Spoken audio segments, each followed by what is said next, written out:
ये कहानी सीरमपुर गांव में रहने वाली छोटी सी लड़की मीरा की है। मीरा की माँ का नाम झुमकी और पिता का नाम बसंत था। मीरा बहुत ही प्यारी और समझदार लड़की थी। एक दिन, सुनिए जी, जरा मीरा को जगा दीजिए, कब से सो रही है। वो देखिए ना, सूरज आसमान में आ चुका है। सोने दो उसे, छुट्टी के दिन उसे जितना सोना है उसे सोने दिया करो। आप और आपकी बेटी, क्या हुआ माँ, इतना शोर क्यों कर रही हो सुबह सुबह? वाह, देखो जरा आसमान को, इतनी देर तक भला कौन सोता है? पापा देखो ना माँ को, मैंने कुछ भी नहीं किया और मायके मुझे डांट रही है। भाग्यवान, बेटियां मायके में आराम नहीं करेंगी तो ससुराल में करेंगी क्या?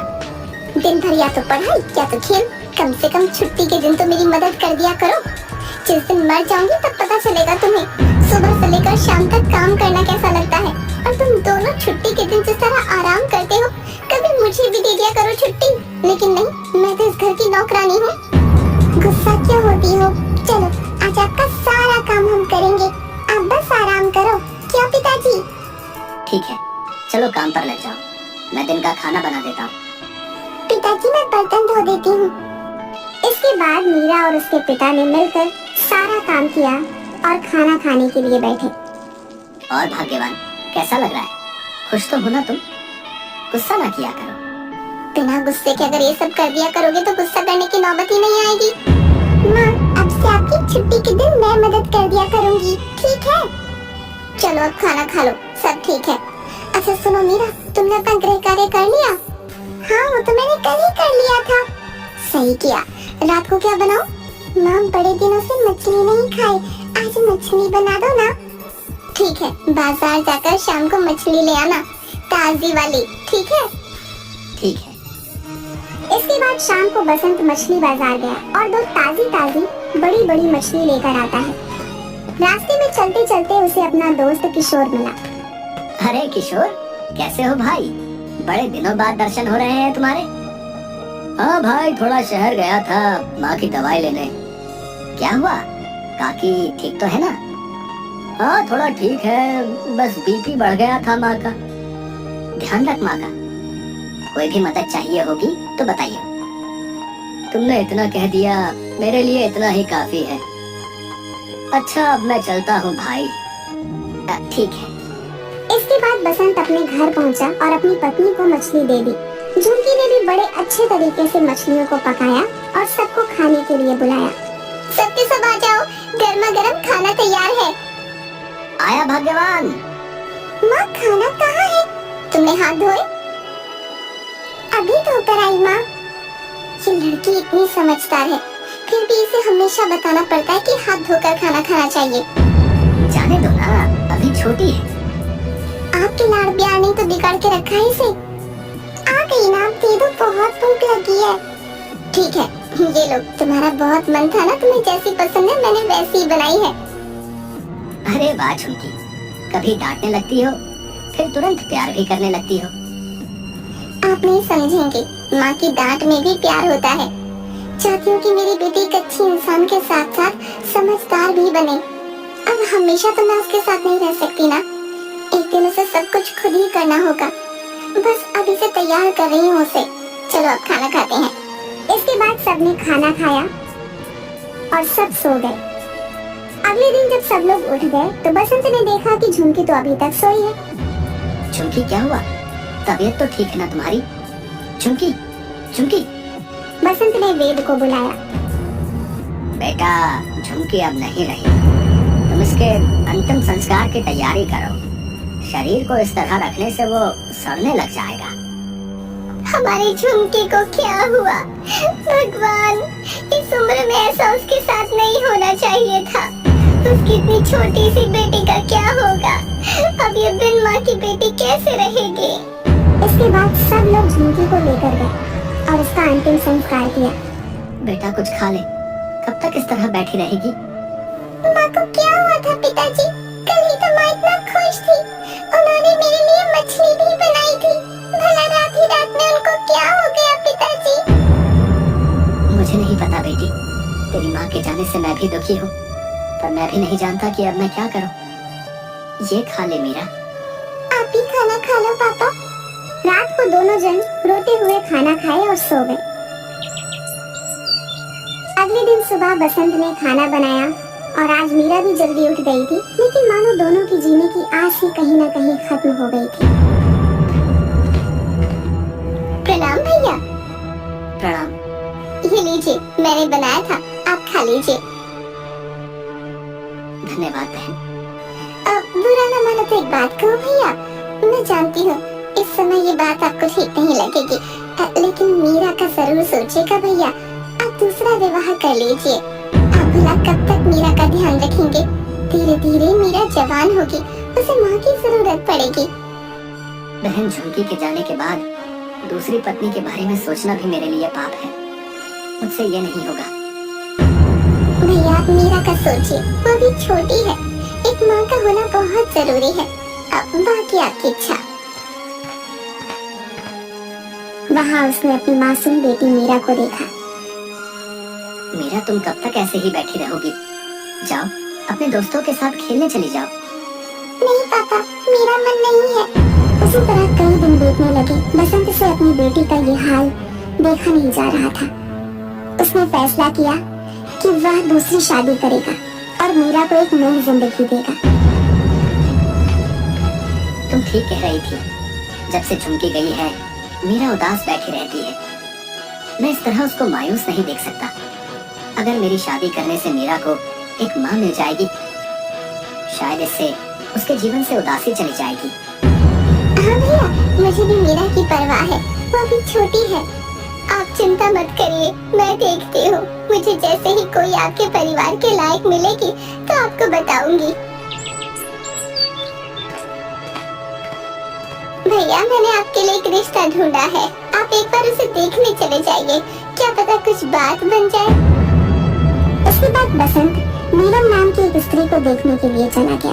घर परिवार वालों की सहमति से वो नीलम से विवाह कर लेता है। विवाह के कुछ समय तक नीलम मीरा के साथ अच्छे से व्यवहार करती है, लेकिन जैसे जैसे वर्ष बीतने लगे वह मीरा को परेशान करने लगी और बसंत के जाने के बाद उससे घर का सारा काम कराने लगी। अब मीरा जवान हो चुकी थी। ओ मीरा, जा खाना लेकर आ। तो कहीं की महारानी है जब देखो कमरे में पड़ी रहती है। ओ महारानी, कहाँ मर गई? खाना लेके आ जल्दी। इससे काम की उम्मीद रखना ही बेकार है। पता नहीं कब इसकी शादी होगी और ये बोझ कम होगा मेरी छाती से। भगवान, मेरे तो भाग्य टूटे हैं। छोटी माँ, मैं पढ़ाई कर रही थी। क्या करेगी इतना पढ़कर? करना तो तुझे चूल्हा चौका ही है। जा खाना लेकर आ, और हाँ, उसके बाद कपड़े धो दियो और बर्तन भी, समझी ना? ठीक है छोटी माँ। इसके बाद मीरा ने घर का सारा काम किया और शाम को जैसे ही बसंत घर पर आने वाला होता, वैसे ही नीलम मीरा के हाथ से झाड़ू लेकर खुद मारने लगती है। मीरा, तुम जाओ आराम करो, मैं हूँ ना, तुम केवल पढ़ाई करो। ये कोई उम्र है तुम्हारे काम करने की? मैं हूँ ना इन सब के लिए। और क्या चल रहा है माँ और बेटी के बीच में? कुछ नहीं जी, उसकी काम कर रही है। मैंने कहा कि ये कोई उम्र है भला? ये उम्र तो पढ़ने लिखने की है। हाँ मीरा, तुम जाओ अपनी पढ़ाई करो। मीरा चली गई। नीलम, तुम्हारा मीरा के प्रति प्रेम देखकर मैं बहुत खुश हूँ। मैं खामखा ही डर रहा था। चलो, अब मेरे लिए खाना लगा दो। जी अभी लाई। इसके बाद बसंत ने खाना खाया और लकड़ियाँ काटने के लिए चला गया। बसंत के पास एक आदमी भागता हुआ आया। अरे बसंत, अरे जल्दी घर जा भाई। अरे मीरा बाजार में बेहोश हो गई है, लोग उसे घर ले गए हैं, जा जल्दी घर। मेरी बेटी ठीक तो है ना? अब वो तो मुझे नहीं पता भैया, बस किसी ने कहा कि तुझ तक ये खबर पहुंचा दूं। उसके बाद बसंत भाग के अपने घर पर पहुंचा। अब क्या हुआ मीरा को? इन्हें आराम की जरूरत है। जी सब कुछ तो बढ़िया है, फिर मीरा इतनी कमजोर कैसे हो गई? सारी मेरी ही गलती है। मैं भी काम की वजह से कुछ दिनों से उस पर ध्यान नहीं दे पाया। नीलम सुनो, तुम थोड़ा मीरा का ध्यान रखो, मैं इसके लिए दवाई लाता हूँ। ठीक है जी, आप जाइए। ए लड़की उठ, मैं जानती हूँ तू ये सब काम ना करने के लिए कर रही है। उठती है या मारूं तुझे? छोटी माँ, मैं सच कह रही हूँ, मुझ में उठने की हिम्मत नहीं है। बसंत के आने की आवाज सुन नीलम बात पलट देती है।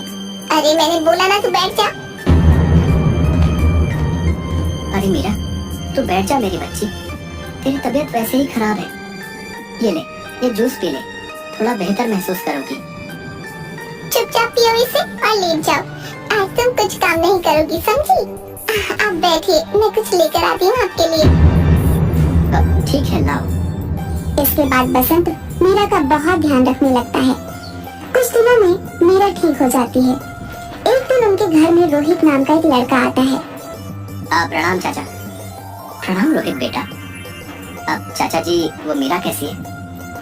अभी थोड़ा बहुत ठीक है। डॉक्टर ने 1 माह तक घर में रहने को बोला है। कह रहे थे खून की कमी हो गई। कोई बात नहीं चाचा जी, पहले तो शरीर है, बाद में सब कुछ। वो चाचा जी, आपसे एक बात कहनी थी मुझे।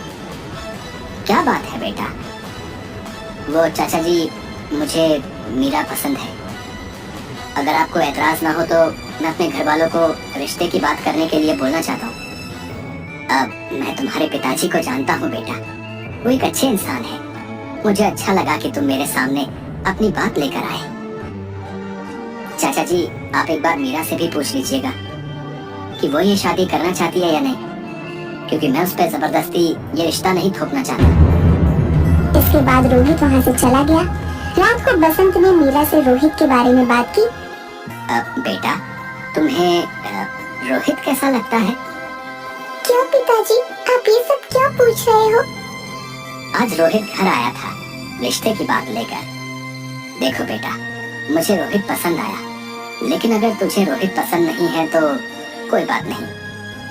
हम तेरे साथ कोई जबरदस्ती नहीं करेंगे। ये फैसला सिर्फ तेरा ही होगा कि तुझे किससे शादी करनी है। पिताजी, रोहित एक अच्छा लड़का है। अगर आपका मन है कि मैं उससे शादी करूं, तो मैं आपके फैसले का सम्मान करती हूँ। बेटी, तू एक आदर्श बेटी है। आज अगर तेरी माँ जिंदा होती तो तुझे देख बहुत खुश होती। पिताजी, माँ की बहुत याद आती है। काश वो कभी हमें छोड़कर जाती ही नहीं। ऐसी बात क्यों कर रही है? क्या मैं तेरी माँ नहीं हूँ? अब तो सो जा। अगले दिन रोहित के परिवार वाले रिश्ता लेकर बसंत के घर पर आ जाते हैं, लेकिन रोहित की माँ जैसे ही बसंत को देखती है, वैसे ही उनके चेहरे के थोड़े एक्सप्रेशन चेंज हो जाते हैं और अपने पति के कानों में कुछ कहती है। इसके बाद रोहित के पिताजी कहते हैं, जी प्रणाम। प्रणाम, आइए अंदर बैठिए। वो अचानक मुझे थोड़ा काम याद आ गया, जल्दी जाना होगा वरना नुकसान हो जाएगा कारोबार में। हम किसी और दिन आते हैं, जो भी होगा मैं आपको बता दूंगा। चलो बेटा, हम आते हैं किसी और दिन। मगर पापा। बेटा समझ, काम जरूरी है, वरना मैं ऐसे थोड़े ना जाने को कहता। इसके बाद वो सब वहाँ से चले जाते हैं। इसके कुछ दिनों बाद रोहित मीरा के घर पर आता है। प्रणाम चाचा जी। प्रणाम बेटा। चाचा जी, मुझे माफ कर दीजिए उस दिन यूँ जाने के लिए। असल में बात ऐसी है कि मेरी माँ ये रिश्ता नहीं करना चाहती, क्योंकि उन्हें लगता है कि कहीं उसकी मेरी जिंदगी में आते ही मेरे साथ कुछ हो ना जाए, इसलिए माँ ने इस रिश्ते के लिए मना कर दिया है। मुझे माफ कर दीजिए, मेरी वजह से आपको ये दुख सहना पड़ा। इसके बाद रोहित वहाँ से चला गया। ये सब मीरा ने सुन लिया। शाम के वक्त नदी किनारे चली गई। नदी को देखते देखते वो नदी के अंदर जाने लगी और जब तक पानी उसके सर के ऊपर नहीं गया तब तक वो चलती रही। थोड़ी देर बाद वो पानी में समा गई। थोड़ी देर बाद पानी से एक आत्मा उसे सुरक्षित पानी से बाहर निकाल देती है, उसे एक जगह पर लिटा देती है। थोड़ी देर बाद मीरा की आंखें खुलती हैं। उठो मीरा। मत तो। हाँ बेटा, मैं। कहाँ चली गई थी आप? आपको कभी मेरी याद नहीं आई? क्यों छोड़ गई आप? हमें पता है मैं और पिताजी आपको कितना याद करते हैं। वो माँ बिल्कुल अच्छी नहीं है, जब देखो मौका ढूंढती है ताकि मुझ पर अपना गुस्सा निकाल सके। माँ, मैं बहुत थक गई हूँ, मुझसे अब और नहीं सहा जाता। आज से तेरे सारे दुखों का अंत हो जाएगा। अगले दिन जब वह घर का काम कर रही थी, तभी उसकी सौतेली माँ नीलम ने, सारा दिन एक ही काम करने में लगाएगी या बाकी काम भी करेगी? चले जरा। मेरी बेटी से काम कराएगी? रुक, तुझे अभी बताती हूँ। इसके बाद नीलम रसोई घर में जाती है। तभी सारे बर्तन हवा में उड़ने लगते हैं और इधर से उधर गिरने लगते हैं। तभी वो डर के मारे पीछे पीछे जाने लगती है। तभी वो अचानक किसी से टकरा जाती है और पीछे मुड़कर देखती है तो वहाँ पर मीरा खड़ी होती है। ऐसे क्या खड़ी है?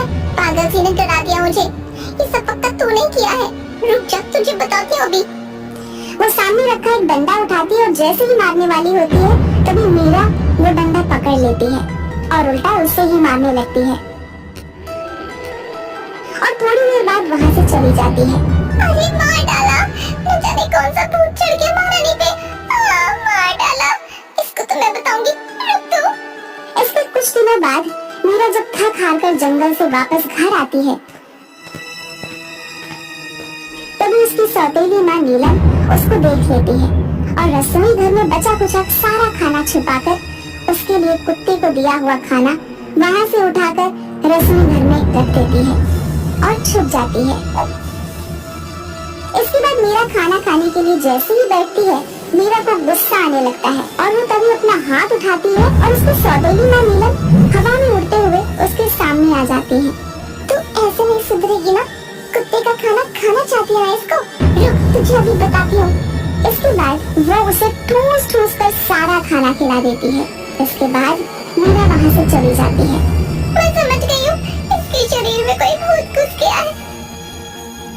इसके बाद मीरा की सौतेली माँ नीलम एक तांत्रिक को बुलाकर लाती है। अतुरा पतुरा, भूतों का राजा ये तांत्रिक छतुरा, कहाँ है वो भूतनी?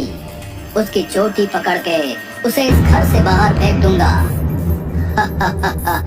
सामने आ चुड़ैल, क्या हुआ, डर गई?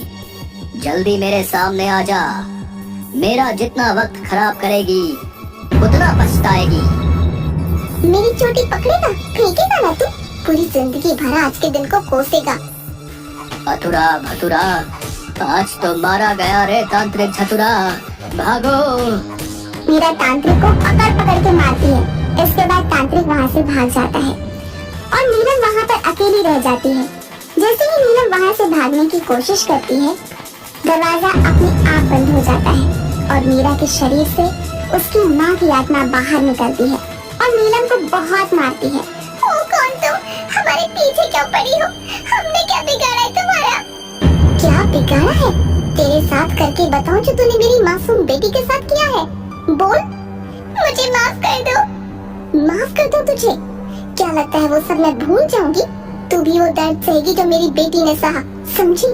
तुझे भी तो पता चले कि कैसा लगता है दर्द होने पर। उसी समय मीरा को होश आ जाता है। रुक जाओ माँ, छोड़ दो इन्हें। हम किसी को सजा तो दे सकते हैं लेकिन बदल नहीं सकते। जिन्हें बदलना होता है वो बदल जाते हैं। मारपीट कभी किसी को नहीं बदलती माँ। बोल, फिर से करेगी?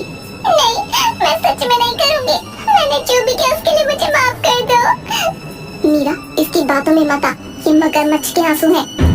माँ, मैं ये लड़ाई झगड़ा और नहीं देखना चाहती। लोगों को लगता है कि मेरी वजह से आप चली गई।